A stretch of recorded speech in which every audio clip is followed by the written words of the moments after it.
fazia um tempo que os discípulos estavam acompanhando Jesus. Agora tinha chegado o momento de colocar em prática tudo que ele havia lhes ensinado. Será que daria certo? Será que eles estavam preparados para isso? Ser abençoado por um milagre, todo mundo gosta. Mas como será que essas pessoas reagiriam às verdades que eles apresentariam? Acompanhe com a gente a lição dessa semana para você saber as respostas dessas perguntas e também qual é o verdadeiro significado da palavra cristianismo. Eu sou o Matheus Diniz. E eu sou Neila Oliveira. E você está no canal Lamed, onde você estuda a Bíblia de um jeito diferenciado. E os abraços dessa semana vão para as seguintes bases. Base Herdeiros da Promessa, de Juazeiro, Bahia. Base Shekinah de Perus, da cidade de São Paulo, São Paulo. Base Rumo ao Céu, da Igreja Central, da cidade de Santa Maria, Rio Grande do Sul. Para a base Ungidos por Deus, dos adolescentes Júnior, Giovana, Cauane e Adrian, da cidade de Alto Paraná, Paraná. Para a base Leão da Tribo de Judá, do Jardim Melvi, da cidade de Mongaguá, São Paulo. Para a base Aja Tim, da Igreja do Jardim América, da cidade de Novo Progresso, Pará. E para a base Galáxias, da Igreja dos Três Ranchos, da cidade de Cândido Sales, Bahia. E aproveita, se você ainda não está inscrito, corre aqui rapidão enquanto esse vídeo ainda não começou de verdade e clica naquele botão escrito inscrever-se para você poder participar do canal também. E se você já é inscrito, não esqueça de ativar o sininho, receber as notificações, deixe o seu comentário, curta, compartilhe e é muito bom ter você com a gente. E agora sim, vamos para o vídeo.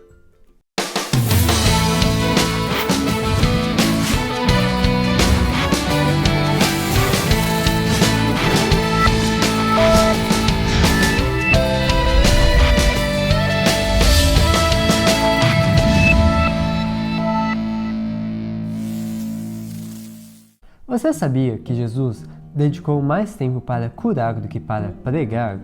Ele sempre se preocupava, primeiramente, em atender às necessidades básicas das pessoas, para depois ensinar a verdade a elas.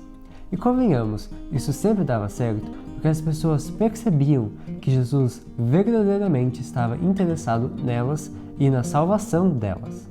A lição dessa semana tem alguns pontos interessantes e que ajudam inclusive a esclarecer o verdadeiro sentido da palavra cristianismo.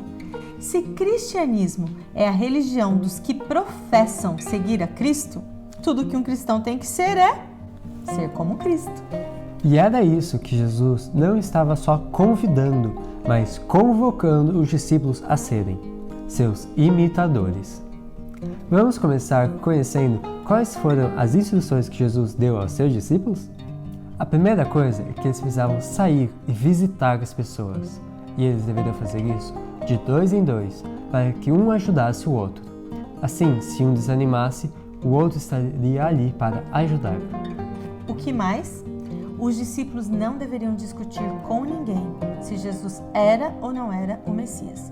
Em vez disso, eles deveriam, em nome de Jesus, curar os doentes, ressuscitar os mortos, purificar os leprosos e expulsar os demônios, assim como está escrito no texto-chave desta semana. Isso era fazer exatamente o que Cristo fazia. E o que aconteceu com as pessoas em muitos lugares por onde Jesus passou? Veja o que está escrito aqui.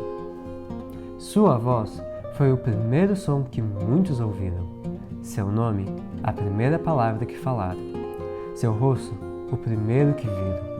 Ao passar por vilas e cidades, ele era como uma corrente vital, espalhando vida e alegria. O trabalho em favor dos outros produz resultados muito melhores do que o debate e a discussão para convencer que o cristianismo é algo bom e positivo. As pessoas precisam ver o amor colocado em prática e os discípulos entenderam isso. Muitas vezes, enquanto estavam em ação, levando as mensagens de salvação até as pessoas, eles se lembravam das palavras de Jesus e faziam como ele havia ensinado. E para quem os discípulos deveriam falar? Primeiramente para as ovelhas perdidas de Israel. Olha só que lição aqui. Mas como assim? Isso daí não é exclusivismo? Não. Essa orientação de Jesus tinha um objetivo muito claro. Quem recebesse a mensagem deveria também se tornar um divulgador.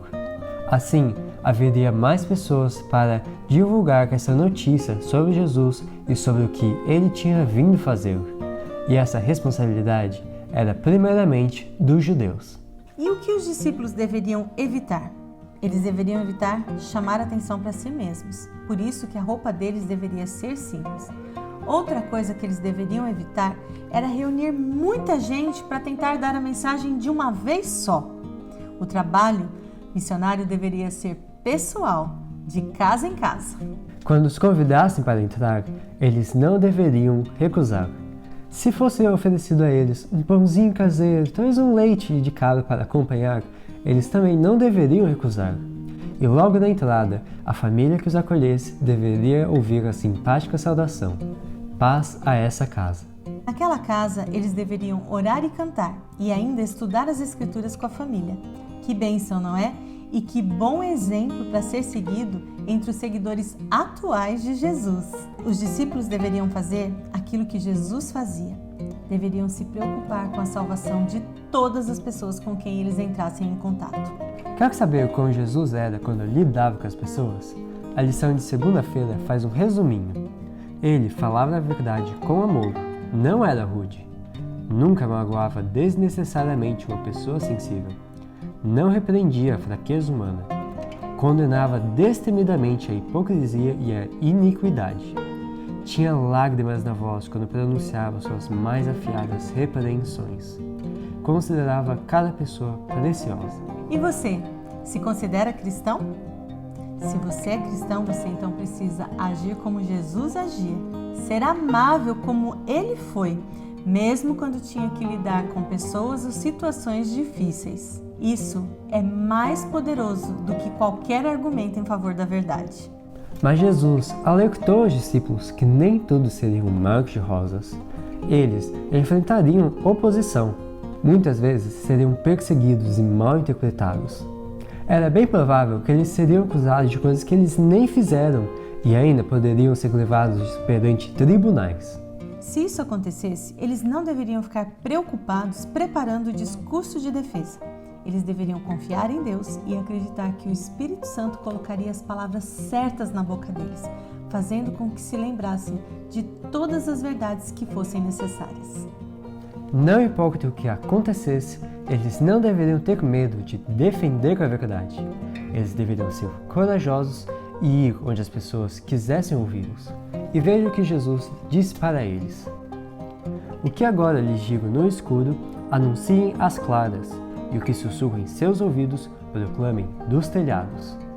E se alguém não quisesse ouvi-los, rejeitasse que eles entrassem na casa deles, não tinha problema nenhum.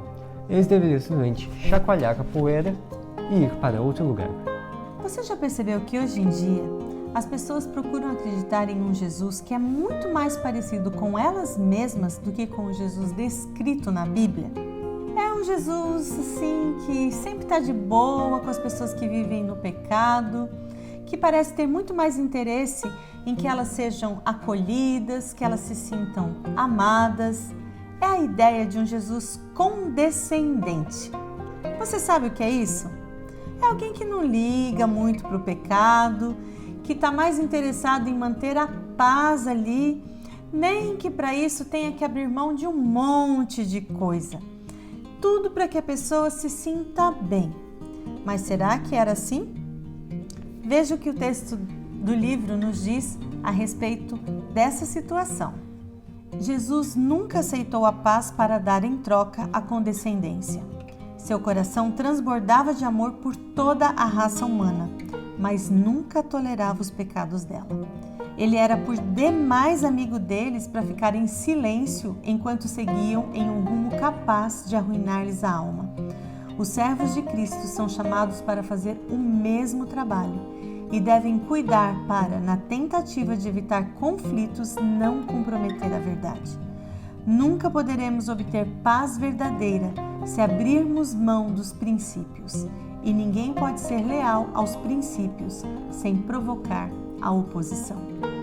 Jesus continuou dizendo que o único medo que eles deveriam ter era de acabar traindo a verdade e assim traindo a confiança que Jesus tinha depositado neles. deveriam cuidar com as armadilhas do inimigo que tentaria colocar dúvida na mente deles. Eles precisavam ter cuidado para não negar Jesus em suas ações. E de que forma a gente pode negar a Cristo hoje? Quando não manifestamos o mesmo Espírito de Cristo, quando falamos mal dos outros, quando a nossa conversa é fútil, sem valor, quando a gente mente e quando a gente é grosseiro com os outros. Podemos negar a Cristo quando nos conformamos com este mundo, ou quando a dúvida ocupa muito espaço em nossa mente, e também quando nós tentamos justificar o pecado, ou ainda mais, quando nós ficamos ansiosos por qualquer coisa. Como Cristo, devemos viver para servir e honrar o nome de Deus. Assim que terminou de dar as instruções aos discípulos, eles saíram e Jesus continuou seu trabalho. Agora, ninguém conseguiria parar aqueles homens simples, fariseus, mestres, doutores da lei que se preparassem, pois aquilo era só o começo. A lição dessa semana nos ensinou que só são verdadeiramente cristãos aqueles que agem como Cristo. Então fique atento, porque dizer faço isso, faço aquilo, mas se na prática não são as atitudes de Jesus, essa pessoa não pode ser chamada de cristã. E tem mais, o cristianismo é o amor sendo colocado em prática, em ação. Por isso, você não deve ter vergonha de ser chamado de cristão, mas viva de um jeito que Jesus não se envergonhe de ter o nome dele associado ao seu.